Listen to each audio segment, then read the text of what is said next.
We've been gone for a minute, but now we're back with the Chill. jump off. Inside the green room, Danny Green, Harrison Sanford, a little music trivia to start this 2024 season of Inside the Green Room. Danny, who said that?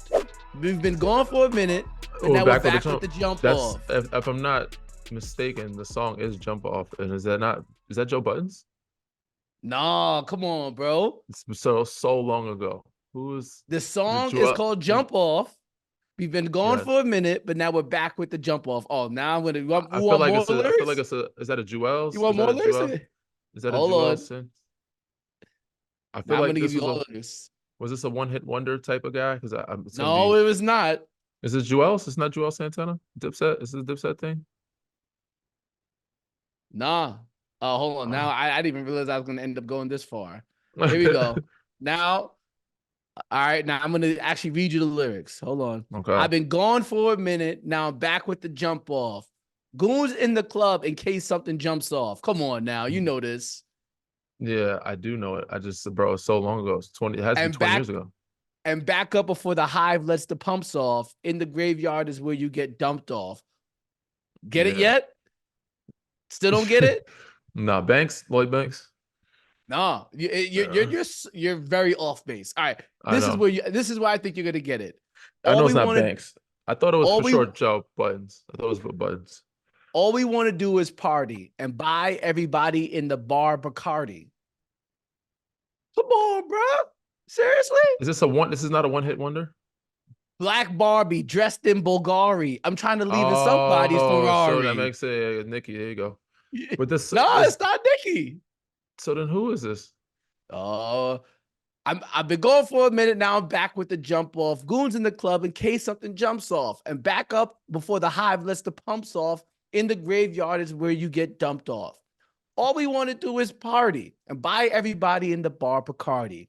Black Barbie dressed in Bulgari. I'm trying to leave it somebody's Ferrari. Spread love. That's what a real mod do. There we go. Okay. Keep it gangster. Look out for her people. So who else was with that though? It was just Kim or was somebody else with that, I feel like. There it goes. There we go. And Mr. Cheeks. Okay. That's whose song it is, right? Mr. Cheeks' song. It's Little Kim featuring Mr. Cheeks from the Lost Boys. Okay. Mr. Cheeks, what a name. All right, everybody. Welcome into Inside the Green Room. 2024 is here. Happy New Year. For today's show, we are going to look ahead to some predictions that we have for the year of 2024. And we, of course, are going to get involved or have some discussions, rather yet, of the trade season that is upon us, and especially with the trade that has already happened so far. But before we do that, please subscribe, rate, and review the pod and keep us going. With that being said, let's just get right into the NBA talk. Why don't we? Actually, I'm sorry, I can't. Because I got to figure out how Danny spent his new year, because you weren't even in the United States. Give the people an update, please. Oh, man, it's been a hell of a last 2 weeks for your boy. I luckily was able to get a haircut and a shower recently. We were in the air. Me and Amjad, our producer, was traveling. We took a little tour. I was in Houston for the holidays, for Christmas with the in-laws. And before that, I did a Christmas party with the family in New York. My dad had one. And before that, I was in San Antonio for a little Christmas holiday clinic. But after all that, when I got back from Houston, I went straight to China. Went to China for a couple-day tour just to, do a little thing with a friend of ours, a longtime friend of mine from long way back ago. Said, it's a good little thing, branding idea. So we went there, but we were supposed to be back by the new year. It didn't happen. A lot of things got mixed up. We won't get into detail, but end up having to get a flight that didn't get back. It was supposed to get back originally at 7 p.m. on New Year's Eve. We didn't get back till 7 a.m. January 1st. So we got a detour. The ball dropped while you on the plane. We ended up taking a flight from Shanghai, which we had to drive 2.5 hours from Hangzhou. Shanghai, 2.5 hour drive to Seattle. To Salt Lake City, to New York. We were in Salt Lake City when the ball dropped in the Delta Lounge, cheersing up a little champagne, and ended up taking off when it was midnight our time in Salt Lake during that time. But the ball dropped in the East Coast when we were in the Delta Lounge. And we ended up getting back to New York at 7 a.m. Then I had a little drive, another 2 hour drive to Philly after that. So it's been hectic, man. And the little one, has been under the weather as of late as well. So we're trying to get him healthy. So I've been up late nights doing the night shift. So yeah, sleep is not it hasn't been a close friend of mine as of late. Yeah, not in 2024 so far. Yeah. I find that so, I mean, that's so unique. I mean, I'm sure people have, but like in the air on New Year's Eve, was it crowded? Like, how was it's it? I mean, crazy because was it celebratory? Like, what's the vibes? me and Jed were talking about it, and he was like, probably nobody does this, and it seems like more people do it than we realize. You know, a lot of people traveling on New Year's Eve, a lot of people in and out of the airports, you know, getting places, trying to get places. In the air, they didn't really cheers or do anything or celebrate because I think the ball had been dropped and done by the time we took off, especially on the East Coast. A lot of people in the lounge, even though there weren't as many in the lounge at the time, were Happy New Year cheersing to each other. But yeah, more people travel than you think on New Year's. You probably get some decent flight prices if you fly on New Year's Eve. Probably. I think a lot of it is not by design, though. I think most people end up flying because of missed flights, overbookings. Like it's usually by mistake, and most people end up in the air or in the airports and they don't want to be because of something happened where plans got detoured, like a detour or something got canceled or something changed. Yeah. So for my New Year's, I had people over at my place, and I'll tell you this, Danny, never ever Again, allow people to use party poppers in your apartment. Oh, yeah, you got to clean that shit up. There is still, I spent hours cleaning, Fucking and there's still glitter. If there's glitter on my ceiling, I don't know if y'all can see it on the. Got to get you a Dyson, kid. You got you a Dyson. You got to get your Dyson handy dandy. See, they're expensive. I'm not spending over. I'm not buying a cleaning utensil that gets into the triple digits. I'm sorry. I'm not buying any vacuum that's over $100. Really? It's not happening. It's an investment, bro. It's an investment. It's like a computer. You're gonna use it every day for years. I can't reconcile. I could just use a $50 vacuum.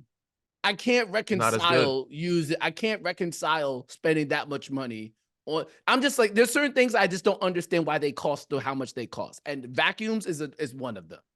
I understand you might have an elite vacuum, but I can't reconcile that. It's an investment. It is cordless. It gets into places you don't normally can get into easily. It goes everywhere, anywhere, cars. It can be used, and it's an investment. Now I know what to get you for Christmas or your birthday. So yeah, it's all good. We'll put it on the list. Put it on the list. All right, let's get into the NBA talk, why don't we? The biggest news that's happened over the past week, the New York Knicks have made a trade, and they are now on their roster OG Anunoby, Precious Achiuwa, and Malachi Flynn. For the price of getting OG Anunoby, who headlined that deal, they had to trade away RJ Barrett, Emmanuel Quickly, and a second-round pick, which is owed to the Pistons. So it's really like another first-round pick. If you really want to break it down. So not a bad, in my opinion, Danny, I think it's a good deal for both sides. The Knicks had a glut of wings. They consolidated by getting OG, and OG being a premier defender. They now have, I think, 2 defenders that they can trust in the playoffs to guard a Jaylen Brown and Jason Tatum, to guard a Jimmy Butler. I still don't think they have an answer for Joel Embiid, because especially with Mitchell Robinson being out for the season. And I don't think they have an answer for Giannis Antetokounmpo, but they have an answer for like the Dame Lillards of the world, maybe a Tyrese Halliburton of the world. They have an answer for Jason Tatum and all that. So I like the deal for the Knicks. And I also like it for the Raptors too, as they usher in a new era of basketball there in Toronto. What were your initial impressions? I like the trade. I thought it was good for both sides as well. I don't think it moved the needle much for both sides, but it just changed the dynamic of the teams. It gave Toronto some more depth, in a sense, and I think point guard of the future for sure. And it gave the Knicks, well, you know, Schroeder's there for 2 years, so he's not a 2-year deal. He's there but for the future, yes, Quick is a good point guard to have to base your franchise around, you know, long term if you want to keep him. I don't think the Knicks could have kept him for long or afford him. Would have made sense to pay him and Brunson. Yeah, but I think it was great pickup. Precious, I think, was the people are underestimating pickup in the deal. You know, especially with Mitchell Robinson being out, and they had to sign Taj. I love Taj. Taj is a little older now, but you know, you needed some younger legs in there to keep. You know, it's hard to play Taj at 40-some minutes a game. And Sims, right? That's their centers right now. Sims has been hurt. He should be back in a while, but yeah, right now they were just surviving with Hartenstein. And Hartenstein been playing well. Who's been very good. He's very good too. But backup wise, it's hard. You know what I'm saying, with just Taj and Sims, who's hurt. I think Precious was a good pickup, and I think OG is a great pickup. You know, is always he plays both sides of the ball, can shoot the three. I think a little more consistently. You know, RJ Barrett had a hell of a year last year, but I think this year has been a little streaky up and down, and has never been known as a 3-point shooter. I think OG gives him a little bit more space in that factor, and more of an athlete and defender. RJ Barrett was a good defender as well, but you know, obviously OG's another level. Another level, next level up. You know, and they hold him in high. The league holds him in high regard for good reason.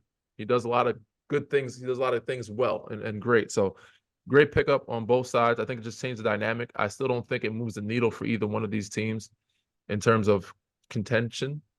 I still think Knicks are a piece away, and I think Toronto's a couple pieces away, and I think they're figuring it out and trying to start over, which leads into the next topic of what do you think they do next, and how do you think they move that person next, if we're speaking about Toronto. We could. I'm going to save more on the Knicks for later on the show when we do our 2024 predictions. But we should definitely talk about what's going down in Toronto now that Pascal Siakam is the only player left from the Toronto Raptors title season, which obviously you were a part of. At this point, what the Raptors have done previously, holding on to Fred VanVleet past the trading deadline and eventually losing him for nothing. Holding on to Kyle Lowry past the trading deadline, losing him for nothing. It is absolutely inexcusable, borderline criminal if Bobby Webster and Masai Ujiri let Pascal Siakam stay on that roster past the trading deadline and they eventually lose him for nothing. That's the last piece of your championship run. You have to salvage it by getting something. And I think they've gotten off the hook. Like, if I was a Raptors fan, I'd be pissed we lost Fred VanVleet for nothing. Like, especially because we didn't even make a playoff run. So for what? What did we keep him for? They have to. I don't know what the best deal is. I don't know what. But at the end of the day, even if it's a deal that they feel is unsatisfactory, you got to get something back. I think he would be a dynamic piece. You know what? Actually, that's it. I already know where I want him to go. Yeah, tell me. I know where I want to hear. go. Where do you think he should go? What's Dallas Mavericks. Okay. Why and for who? Well, let me pull up the roster. I gotta pull up the Mavericks. I'll give roster. you mine while you go ahead. Yeah, you do your roster. Yeah, I think it's better for him. I think it's Miami to missed out on too many people in the past couple of years. I think it's best for Miami to make a push and run at him. And you're gonna have to give some pieces you may not like, but Toronto, I think, will take the bait. And Jaime Jaquez is one of those guys that you can put in the deal to get. I don't feel like the Heat would do. I feel like the Heat are not a team that would give up somebody like that. For sure, but you're gonna have to give up a younger piece to get Pascal, somebody with good potential. They got quickly over there. They need somebody to complement that, a young that can grow up together in an era and like potentially be something in the next 3 or 4 years. I think you're gonna have to come up off him.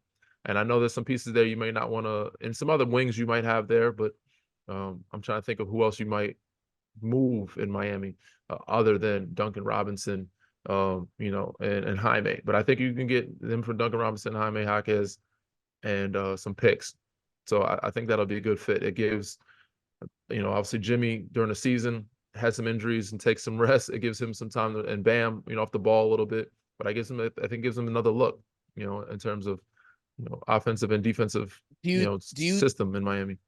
I don't know. I mean, obviously they're not the Pistons, but I look at Jalen Duren and I look at Isaiah Stewart, and I'm like, that 4-5 combo don't work. I look at Jared Allen and Evan Mobley, and I'm like, they're talented, but that 4-5 combo don't work. I don't know if Siakam and Bam, even though if there's anybody who can make it work, it'll be Eric Spoelstra. I don't know if that will work. And I'm also saying that too because as a Knicks fan, I'm not trying to see any other team in the East get better. I like it how it stands right now, with only the Celtics looking like a really good team. I'm down with that. I will say Pascal shoots a little better than Isaiah Stewart and, of course, Evan Mobley. So that's why I think you can make it work. And I think they're both very athletic, better athletes than the other two tandems you mentioned. But the fact that Pascal has continued to work on the jump shot and is a better shooter than those other fours makes it easier for it to work in that system. But I do think you need to surround him and Bam with more shooters. Tyler Hero's only one, and Duncan Robinson right now. You got, Caleb Martin over there, but I think you need to find Kevin Love. You need to find more wings, threats to keep the floor open for them if you end up Yeah. trading for them. But I do like Dallas too. I want to hear why you got Dallas and see the roster spot. I, I like Dallas is probably the best fit for him. Yeah, I mean, what I'm seeing online, you could do a potential trade of like the Jaden Hardy with Tim Hardaway Jr. Josh Green. And definitely, you're definitely going to have to include Josh Green. And if I was the Raptors, I'd be very interested in Josh Green, a player who doesn't need the Hardy. ball. You need Green and Hardy because they want younger guys. You're going to need younger guys. If you're starting over, you got to get the younger guys. Green, so Hardy and Green for sure. Green, Hardy, and Hardaway, because you're gonna have to put Hardaway in to make the money match. I think that's a good deal for the Dallas Mavericks. One, you already committed to Kyrie Irving by trading for him, and you might as well maximize this roster now and get rid of all the youth and just see what you could do. I mean, the way Luka's playing right now, he could easily be the best player on a championship team. He just needs guys around him. Pascal Siakam, I think, perfectly slots into your number 3 star. He could be a perimeter. He could be a defender as well. And he's obviously been to an NBA Finals before, so he's got the credibility and he's got the experience. I think it's a perfect fit. And even if you don't re-sign him, all right, I think that's worth the shot. Yeah. It's worth it. As solid as Josh Green could be for the next 8 to 10 years in the NBA, I don't think he's ever going to pan out to be a Pascal Siakam. So I don't think you'll lose. I think you could afford to lose him for the potential chance that you have, because if you look at the West right now, nobody's running away with it, and I wouldn't want to play Luka the way Luka can hoop. That's me. That's what I would do. I think that's a good fit. There's a plethora of teams that could use him. There's a plethora of teams that could trade for him. You can go OKC, you can go Philly, you can go, obviously Miami and Dallas. But there's a lot of even LA is always a factor, and when it comes to trades and making big moves. So yeah, we'll see what happens. It should be fun. I got one more question two more questions on the Raptors. Okay. One, obviously you were there with OG when you guys won a title, but if you guys don't remember, OG did not play during the title run because he was hurt. I think he had the appendix. Was it? Yeah, something burst. Yeah, I think it's appendix burst. Appendix burst. Okay. Eventually they're going to trade Pascal Siakam, we all believe. How do you think OG Anunoby thinks about his time in Toronto, particularly the title run, considering he didn't play in the playoffs? Like, he was obviously a key player. He was there for the regular season. How do you think, and how do you think it sits with him?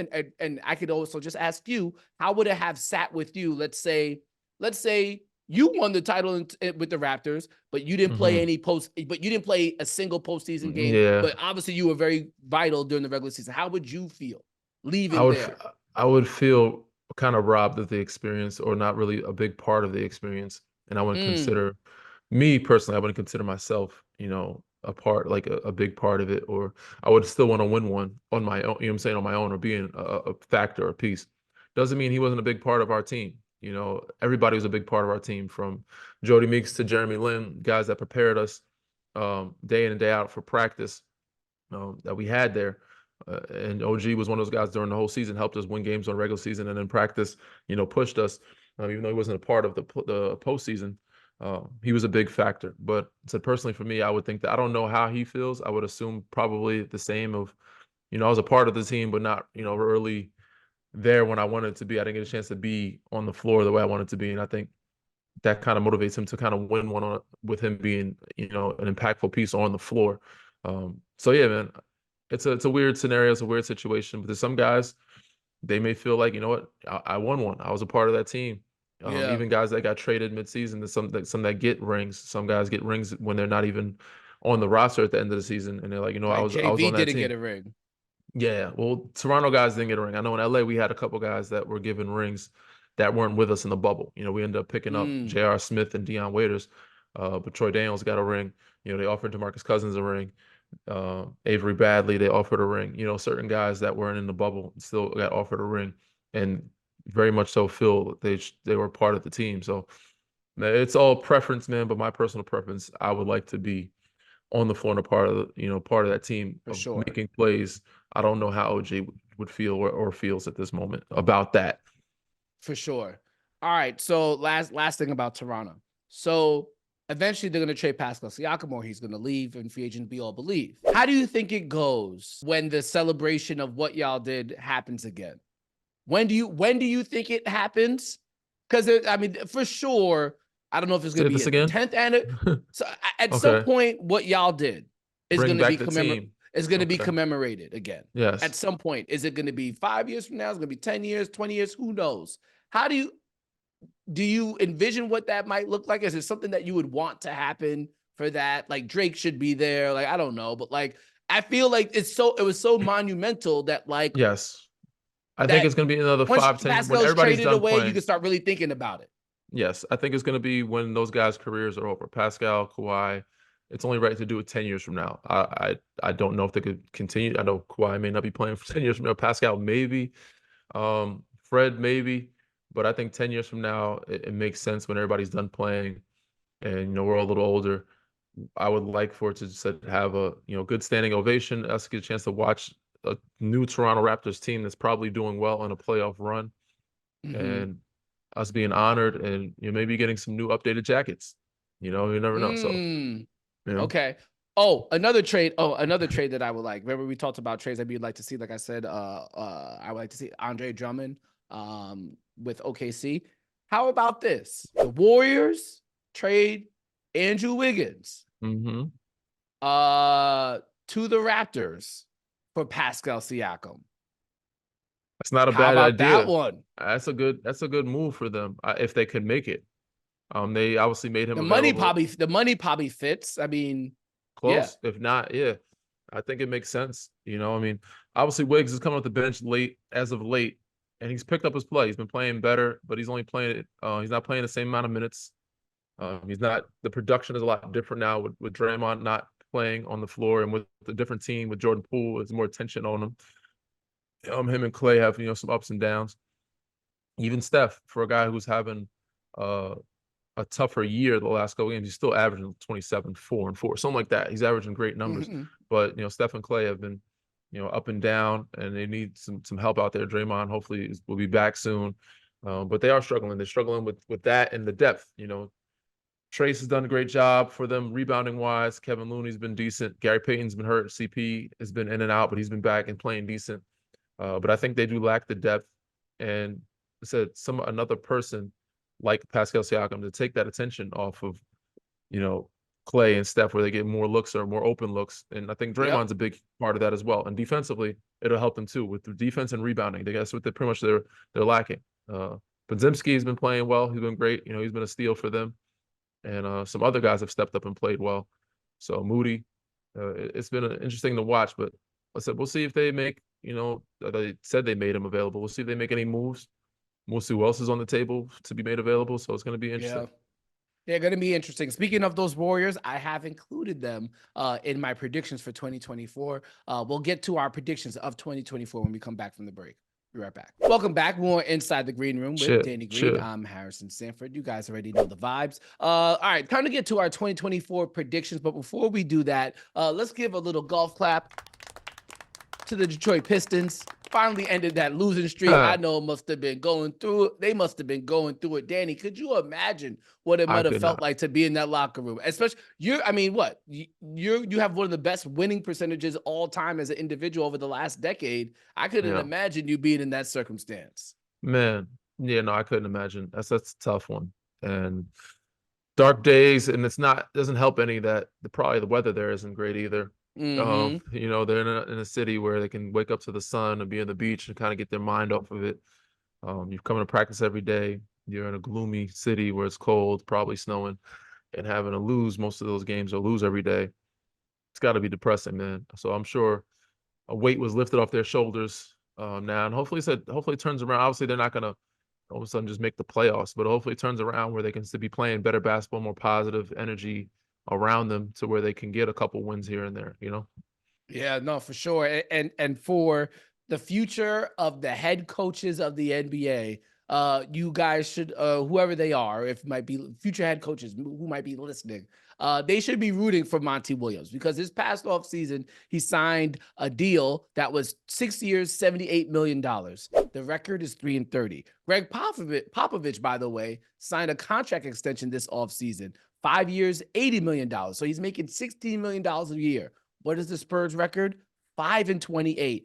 How about the third highest paid coach in the NBA, Steve Kerr, at $9.5 million, 16-17. So if the contract statuses or the contract numbers for head coaches, if future head coaches want them to stay at that number, you're gonna need the guys who are making the most dough to get some wins. Because as of right now, the math is not mathing, Danny. It's tough for the two teams at the bottom for sure, but they're not expected to do anything great. You know, Detroit and San Antonio, expectations are a little lower than Golden State. Golden State's still trying to figure it out, and they've had the big three. So I wouldn't say there's no excuse for Golden State, but they have less reasons to be where they are and less excuses to be where they are. They need to, figure it out, find a way, because it's not like you traded away and let your big three go. You still kept your big three. You traded away Jordan Poole. You got back CP, which I don't think was the greatest move. Obviously, showing it wasn't the greatest move. I would have tried to make them made it work somehow, or made them figure it out between Draymond and Jordan, because it was a formula that was working, and you were younger with Jordan. But yeah, CP is still playing well and passing the ball well, getting assists here and there, and running the floor, and the game's easier for him there. But they're not winning games. Wiggs is playing a little differently than the past, and different role. Draymond has been available as much, and Clay has been up and down. Steph, same some nights, but he's been the most stable and consistent guy you have with Steph. But he needs help. So San Antonio, we knew it was going to take a couple years, even though they got Wemby. Detroit, we knew it was going to take some time. They're going to give those guys, 2 or 3 years before they are forced to figure it out or turn it around in San Antonio and Detroit. But Golden State, they don't have as much time. I think a lot has changed since Bob Myers left. So we'll see what happens. One more thing before we get to the 2024 predictions. I made this statement earlier today on Inside the Association that you guys can find that on Stadium Network. About once or twice a week, you'll see Sham Sharania, the NBA insider, on the show as well. So find that on Stadium Inside the Association, 3 p.m. Eastern, Monday through Friday. I made this statement to my co-host there, Danny, that I believe if they play to their max potential, the Memphis Grizzlies' big three of Ja Morant, Desmond Bane, and Jaren Jackson could end up being better than the Golden State Warriors' big three. Not more accomplished, not because obviously it's going to be very hard to win 4 titles. 4 titles, yeah. But as the individual, those 3 players versus those 3 players at their max potential, and obviously we've probably seen the max potential for the Warriors' big three. I truly believe that the Grizzlies' big three of Ja Morant, Desmond Bane, and Jaren Jackson Jr. as individuals and as a trio together could be as players just as good, if not better, than the Warriors' big three. You want to hear my explanation? I could see that. I could see Jaren mentally. It's mostly more mental for Jaren. I think Jaren definitely has higher potential than Draymond. We all know that, talent-wise. And he's already won defensive. And he's already won defensive player of the year. He's got to lock in and mentally grow, and he's still very young, so he can definitely be better than Draymond in terms of all-around player. He could be leaps and bounds better than Draymond, and that's no offense to Draymond. Dez can definitely match, Clay's potential talent. The way he shoots the ball, he shoots it at 42 a clip. At his young age, he's been averaging 20 plus for some time now. And this year has been up higher because everybody's been out. I could see him averaging 20, 25. He could definitely match Clay's. I don't know if he could surpass Clay, but he could definitely catch, the talent, and I wouldn't say the resume, but numbers wise, individually, I think he can meet those milestones. And maybe it's tough being an all-star in the West, though. So I don't know if all 3 of them could be all-stars unless they get number 1 seeds from here on out. And that's Ja has to stay healthy and on the court and available. 12 obviously can be an MVP caliber player, and he's shown that and proven it in just 5 games. In 6 games that he's been back. The fact that they were a bottom tier team at the bottom list, and they went from that to should play in contention now. Could potentially make the playoffs. You don't want to see them if they're healthy in the playoffs. If they bring Brandon Clark back, Steven Adams just so happens to come back. you don't want to match up with this group. And him showing how valuable he is to this team and the league, he could definitely be an MVP caliber player. So he could match Steph's individual resume. Maybe it's tough. It's hard to catch Steph. Steph is one that's gonna be harder. But Ja is special enough to be close to it. Yeah. I don't think they could match the resume because again, it's going to be hard to win NBA titles. This is where you even out. You have Jaren be more than Draymond. Way more than Draymond, which makes it more even, and Ja close to Steph. So that, you know what I'm saying, is you know what I'm saying? That's a little pour a little here, take a little out here. You know, it makes them kind of they were looking at me like I was crazy. I'm not saying they're gonna win 4 NBA titles and go down as a dynasty. I'm just saying as individual players, those talents, 3 versus those 3 individual talents, those guys if they get to their potential, it's not bad. All right, anyways, make some all-stars. They can all 3 make all-star selections for sure. Yeah. Oh yeah, you got 2 all-stars and 1 MVP, both sides. So anyways, all right. Predictions for 2024. I'll go first since we were just talking about the Warriors. I think the Warriors' big 4 will not be intact by the end of 2024. And the big 4 includes Steve Kerr. So you got Steve Kerr, Draymond Green, Steph Curry, and Klay Thompson. I think by the end of 2024, if not by the end of the 2023-24 season, the big 3 won't be intact, whether it's Steve Kerr and that ownership group really trying to reconcile potentially paying him over $10 million per year, particularly with the roster the way it is right now. Or may it be Klay Thompson, who doesn't get the contract that he wants. Or another candidate, let's keep it real here, could be Draymond Green, because of his suspension and his consistent issues that he's having on the court in terms of being available. So I think, and the way the West is set up right now, I think there's a chance that they don't even make the play-in. So it's a big chance. And at that and what they have to pay those guys to be there for the product that they're putting out, the math is not mathing. My first prediction of 2024, the Golden State Warriors big 4, Steph Curry, Klay Thompson, Draymond Green, Steve Kerr, will not be intact by the end of the calendar year. There's a big chance that happens, that they break up or one of those guys moves somehow, some way. I do think they make the play-in or make the playoffs this year. They'll figure it out. But yes, my prediction, if we're going to go with breakups, I'm going to go with the Phoenix Suns.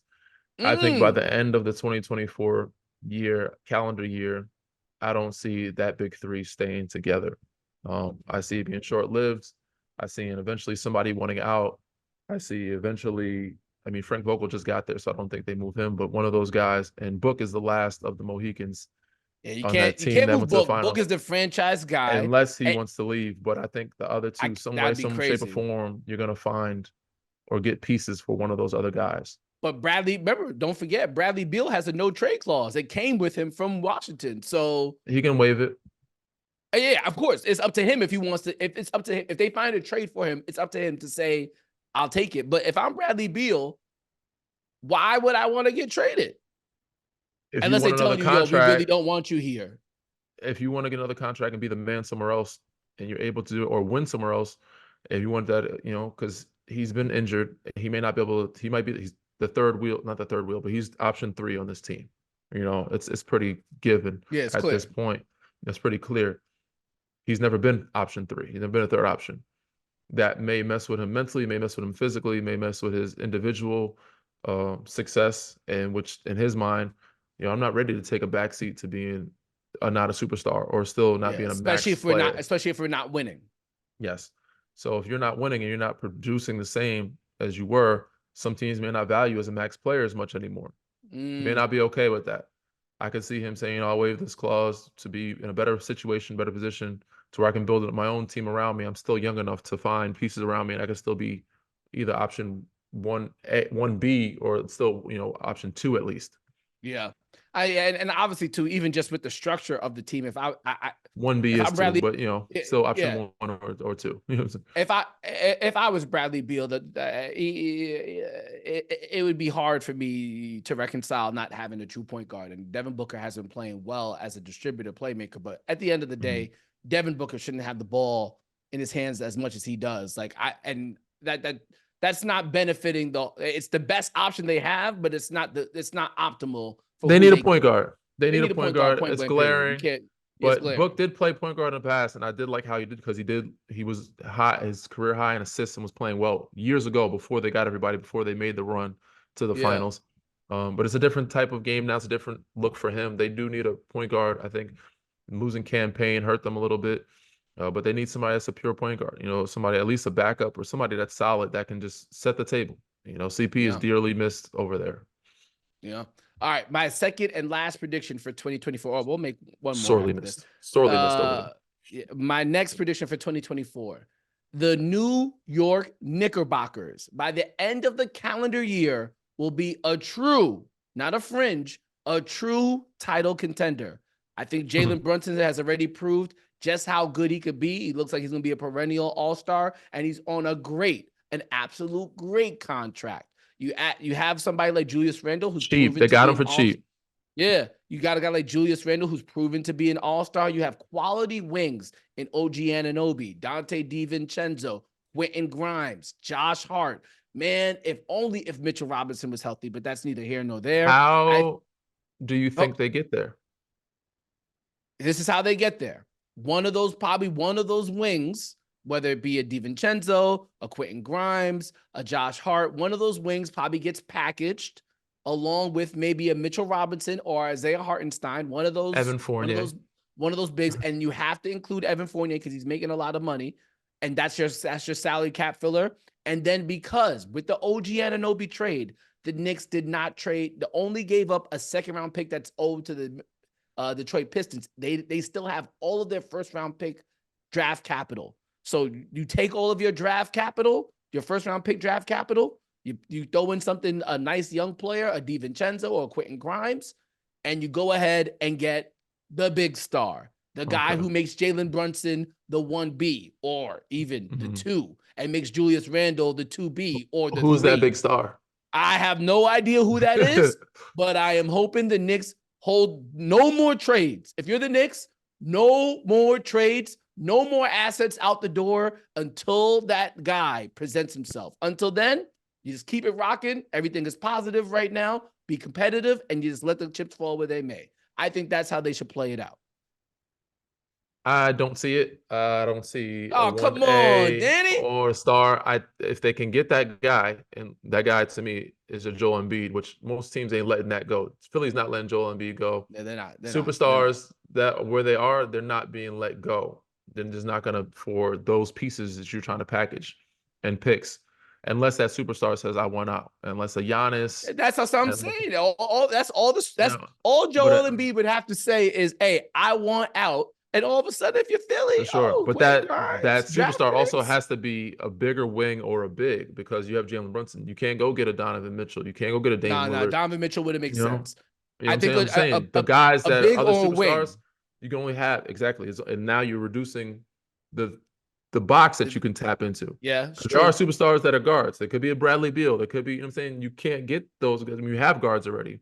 You can't go to those guys. Now you can only go to bigs. So the superstar bigs, Joel, Giannis, Jokic. They're not going nowhere. They're not going anywhere. So I don't see it happening for the Knicks. It has to be a superstar wing. It has to be a wing or a power forward, maybe, which is not out there. Pascal, who else? Julius Randle, you already got. Pascal's not worth that capital. I don't know who it's going to be, Danny, but the NBA always finds a way. Unless you get Segun, that's only guy. No. He's too young, and no. He's good. Yeah, it's going to be tough. He's good.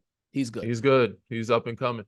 So that's the only way I see it happening. Like, okay, you can be, but you still don't make you contenders at that point. No. And if Houston's not letting him go either. So for me, my prediction end of 2024, the team that could be in contention that can have some pieces to make a good move and that has been playing well, it is in the East. There's two teams. It's going to be the West. I have Sacramento Kings, and in the East, I have Indiana Pacers. Yeah, I know. I think those two teams have capital to make it happen and can find. They have more open. Obviously they have Sabonis. They have Sabonis and they have Fox already in Sacramento. So they just need a superstar wing that can put them over. Indiana already has the point guard. They have Miles Turner who's been playing. They have Buddy, but they can use other pieces. Mathurin, they have Toppin. They have other guys they can use to get a wing, a superstar wing, as you will, to put you in contention. Now, I'm not saying full-on contenders. I'm saying on the fringe. But I can see Indiana getting back to the PG days when they were in the Eastern Conference Finals playing Miami to that point if they make that move by end of 2024. Yeah, I'm with you there. I don't. Is that who you knew I was going to say? Did you know Yeah, I was going to say I know. Okay. The Indiana Pacers are a very, very popular pick to make another leap. Rick Carlisle's got them balling, man. They're playing high clip and they're scoring a lot of points. So yeah, I will be. We're recording this on Wednesday, January 3rd. They beat Milwaukee again too. Yeah, for some reason they have their number. For some reason they have their Wednesday, number. We're recording this on Wednesday, January 3rd. Best believe I will be watching that Pacers-Bucks game tonight. It's the 5th time they've played this so far this season. And you're right. Pacers it's in-season tournament. Yeah. All right. Last prediction for 2024. And I'm just going to make this a wish. And you've noticed it. I know producer Jed has noticed it as well. I want to, in 2024, I want to normalize people in general not being on social media. As much or at all? As much. I've thoroughly enjoyed not being on Instagram as much, not being on X as much. And maybe there's a new social media app that comes around that captures my attention again, but I'm just going to keep it real. I'm done with Instagram. I'm done with Twitter. I don't like social media no more, but I need, I need it. I have to use it. Get your information. Twitter gets you the information. Yeah, Twitter is what I like. Instagram, I could be on Instagram once a week and I'd be totally happy with it. Okay. You sound like a settled man. I'm just happy. I just don't like Instagram anymore. It's a lot. Well, here's what I got to do. I know what I have to do. And social media is cool. Everything else, I don't know. TikTok, TikTok, Snapchat. Come on, we don't got time. There's another one, Lens. I'm like, I don't know what that is. You see, what I need to do. I need to better curate my Instagram feed so that I see everything that I see is what I want to see. The problem is, I'll open Instagram. I'll see the more you're on it. The more you're on it, the more they'll have. They'll read your mind. They'll hear your voices, and they'll have sports, and they'll have news. You got to follow the right people, and once you like what you're supposed to like, it'll curate your Explore page. Will have nothing but everything you want to see. Whether I'm getting a whole bunch houses, of whether it's interior decorating, furniture, joints. You know what I'm saying? You just moved in someplace. Last time you were probably heavily on it. You were probably interior decorating your crib. Yeah. So that's what's going on. That's just my hope. That's just normalize just not being on social media as much. That's just not a prediction. It's just a hope of 2020. Yeah, there's a lot of things that are glaring, obviously viral videos of people not even living in the moment, and they're just video recording the whole crowd. Just be. I hope that by 2024, if not in the next couple of years, we get rid of the robot workers. The AI workers. I'm tired of going to places where we have to do self-checkout. Like, there's a reason why these people, there were people in place to have these jobs. First of all, it's a job opportunity for people. And it makes it easier for us as a customer to get things done. Everywhere I go now, nobody's working. You go into the airport, me and my family, can you please help us check in? Go to the screen and do this, and then print out your own bag tag. No, lady, you're here. What are you here for? Work. You know what I'm saying? Put stuff in the bag, groceries, help me bag them, put them in the cart. You know what I'm saying? You got to do everything yourself now. Nobody wants to work. And then they complain there's not as many jobs out there. I would like to go back to the old school ways. There's a greeter, old lady, she gets paid, she has a family, she don't see a little living. Yeah, just a little warmth. A little warmth from the customer. Yeah. You do it. Come on, man. Tired of having to deal with non-working or having to do stuff myself on a computer. Like, somebody should be doing this. This is what you're here paid to do. So do it. And we have more of you here, and then make it easy. Now you have a job, and now we make it easy for us. I'm with that. Let's try and cut out all the computers and all the self-serves. I can get down with that for 2024. All right. Before we get out of here, a little quick trivia. I think, Danny, what I would like to do is maybe keep a counter of who gets the most trivia questions right throughout the course of the year, and then we'll figure out how to compensate the winner. I got some trivia questions here from producer Jed. We're going to skip the first one because I believe we both know the answer to this one. And if we don't, then we shouldn't be doing this pod. All right. This team. Oh, this is an interesting one. This team has the highest 2023 2024 field goals made. So basically, which team has the most field goals made so far this NBA season? I'm gonna go with the highest scoring team. I'm gonna go, and they shoot the less free throws. I'm gonna go with Indiana Pacers, man. If I had to guess, you're going by percentage. Oh, it's percentage. Okay, I field think it's goal just field goals percentage. made. I don't know, it's Nah, percentage. I'm just going field goals. no. Okay. But the question is field goal Okay. percentage. Which team is Shoots shooting the the highest. best? I still think it goes with the team that's scoring the most. I'm gonna go with the Indiana Pacers. I'm gonna go with the Milwaukee Bucks because Giannis should be really boosting up their field goal percentage with all of his rim attacks. Field goal percentage for the season so far. I'm going Milwaukee Bucks. Danny is going Indiana Pacers. What's the answer? Pacers, 50.7%. It's an easy one, bro. Whoever scores the most points, and they don't shoot a lot of free throws. You know what I'm saying? So it's not like they have a Joel Embiid that's getting. Giannis gets a lot of free throws. Dame gets a lot of free throws. True. And I've been following Milwaukee. They had some nights where they struggled. It was the right. Indiana Pacers, by the way. So for those who didn't hear, because we see it now in our little feed, but the Indiana Pacers is the number, is the answer. 1-0 in favor of Danny before we close out the show. All right, here's the next one. This player is the only player in history to average 40 points in a calendar month outside of Joel Embiid. 40 points in a month. I would have to say Wilt too. That would be my answer. Yeah, it's Wilt Chamberlain. Okay. Yeah. Right, only reason I know that is because I saw that Joel has like a streak of 30-point games, 30 and 10, 30 and 10. He's on 14. 14 straight. Yeah. I think the next person is 16. That's Kareem. And then I think Wilt did it like 65, 6 times. Some crazy. God damn. He did it like some crazy number. It was like 65 for 6 seasons. He did it 6 times or something like that, which is crazy. Jeez, that's nuts. All right, next one. This current player has played. Oh, this one's easy too. Both of us know this answer. This current player has played every single game of his career for a total of 422 consecutive games. I know the answer. You do not know this answer? All right. I remember back in the day, the Iron Man was. It was like Tristan was one of them. I'm trying to think for his career. Come on, bro. He's only been in the league, so he's been in the league, so he's new. He's been in the league for 4 years. I'll let you give your answer first because I know the answer. Every single game of his career, 422 games divided by 8, so it's at least 3 or 4 years, right? About 3 or 4 years. Who's a 3 or 4 year player that hasn't missed a game? You're gonna get so mad when you hear the answer.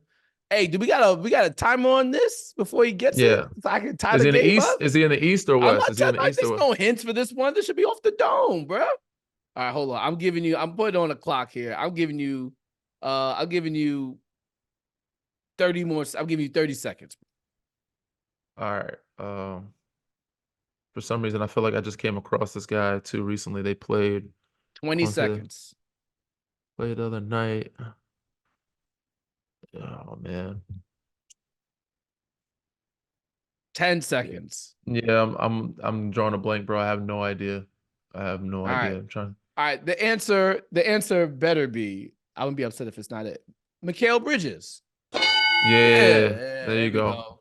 There we go. That makes sense. That makes sense. Yeah, he recently started a game but didn't play the rest of it. They played him. They played him 12 minutes or something. That was weird. They played him like all the starters 10 minutes. They played all starters 10 minutes or something like that, and then that was healthy. It. Yeah. All right, the last one. Here we go. This one will break the tiebreaker. This player has the largest shoe size known for an NBA player. I'll let you go first. I'm gonna go with George Mirasan. Right? Dude was 7. That is 7'7". Yeah, he was 7'7". I gotta go with George Mirasan. I'm gonna go either Sean Bradley or Boban. I'm gonna go with Boban. Okay, what we got? Shaq. 22. Wow, I thought for sure Boban had. I think Boban was a 22. I think so. If I'm not mistaken. I think some people have tied it. I don't know. Okay. Yeah, we'll have to look into that. So the trivia ties up at 1. We'll continue the trivia next time around. It was a pleasure rocking with y'all. Happy New Year again. And Boban, by the way, size 20, my friend. Wow. So Shaquille O'Neal. If anybody gets asked a trivia question who has the largest shoe in NBA history, Shaq is the answer at size 22. With that being said, it is time for us to go. We'll be back next week. Make sure you follow us on all things social. Read, rate, Twitter, subscribe, review. Green Room Inside, and on Instagram at Inside Green Room. We'll see you guys next time around. Peace. Peace.